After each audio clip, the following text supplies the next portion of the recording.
media of propaganda. They choose and pick only those things which they want to propagate.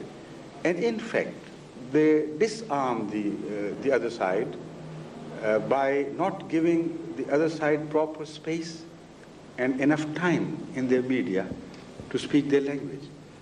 So intolerance has many guises, many ways of expression. So man today is very intolerant, I think, unfortunately. And what are we going to do about it? I think the free dialogue is a very important thing which we must preach. Now, for instance, in Salman Rushdie case, free dialogue has been so much highlighted and emphasized, but not in other areas. These things are highlighted where the Western people take a political advantage of such situations. Otherwise, they are totally ignored. For instance, the Prime Minister of England took very strong exception to the edict issued against Salman Rushdie by Imam Khomeini of Iran. Said, what right did he have to interfere in our internal affairs and declare a citizen of Britain or somebody living in Britain to have forfeited his life?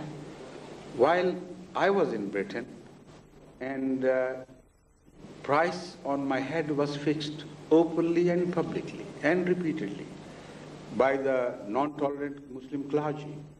It was said that whoever murders the head of the Ahmadiyya community will get so much sterling and plus a wonderful reception in the heaven later on by the very founder of Islam. Nobody took exception to this. No. When some people are murdered in Pakistan, just for the crime of following a religion, a faith, when their houses are looted, when they are burned down, when mosques are desecrated, no noise is made. While if one single person is persecuted in Russia, hue and cry will be raised which can deafen the ears of the whole world. So that is what I say is unfair. We must return to normalcy and fair play and justice. Justice demands that even if your friend commits a mistake, he should be condemned. Even if an enemy acts righteously, then he should be lauded. Yeah, I see. So we need justice and we need a free dialogue. Would you be prepared to speak to Rushdie, to take a meeting with him? Or in fact, would you think it was that is not worthwhile? necessary, No. because the man has committed a mistake, which is not a mistake of misunderstanding. He has willfully sold his talent of writing to some enemies of Islam.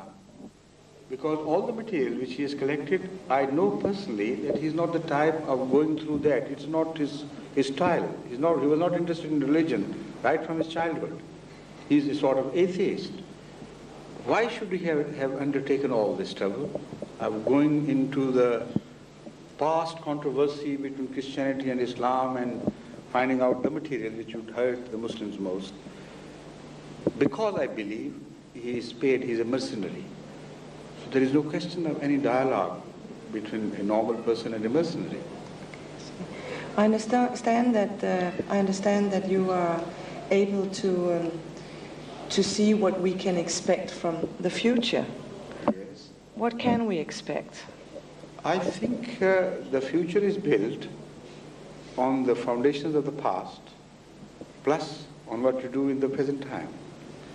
So I feel I'm really very much concerned about the future of mankind, because today the political leadership has got totally divorced from absolute sense of morality.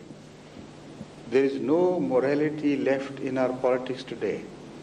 And I believe that without morality, no system can be run satisfactorily and honestly for the ultimate good of mankind.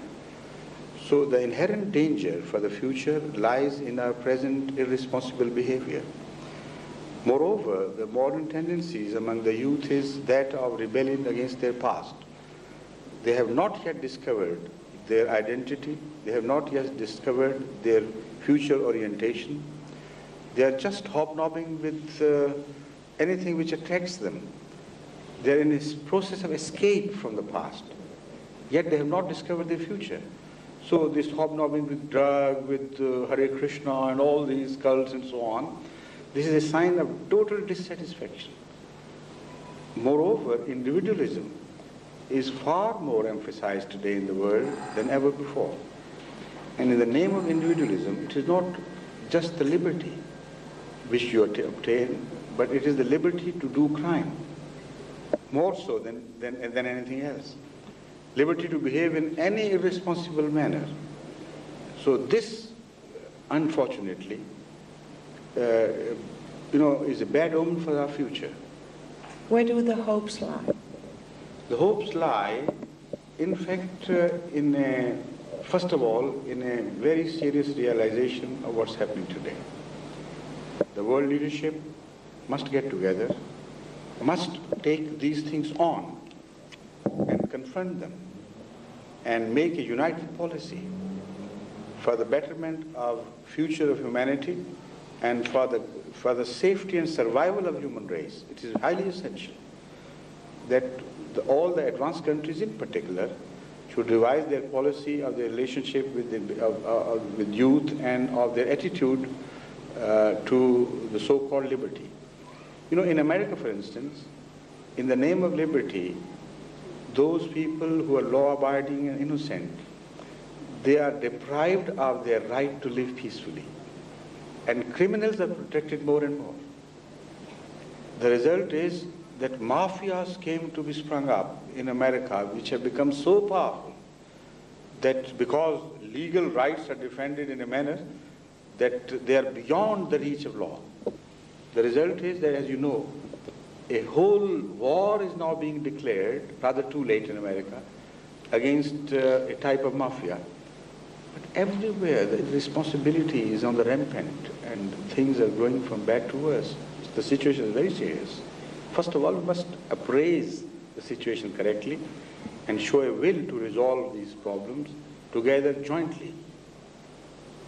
I see. Thank you so much. Could I ask you to be a bit so I could ask you the first question once more, because I think there was a lot of noise out there. The question about what is a Khalif, So are you ready? Okay. When I hear the word Khalif, I get a lot of very childish imaginations, because when I was a child, my father read fairy tales about Khalifs. So could you tell me, what is a Khalif? You see, Khalif is a word which can be applied in two different connotations. Number one, strictly in Islamic terminology, a Khalif is one who deputizes a person who was appointed by God.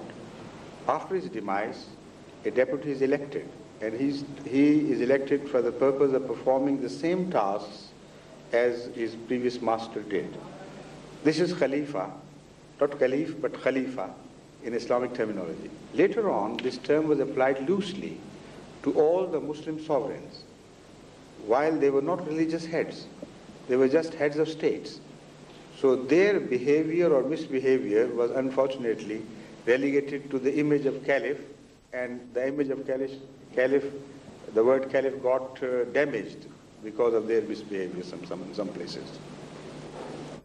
Thank you so much.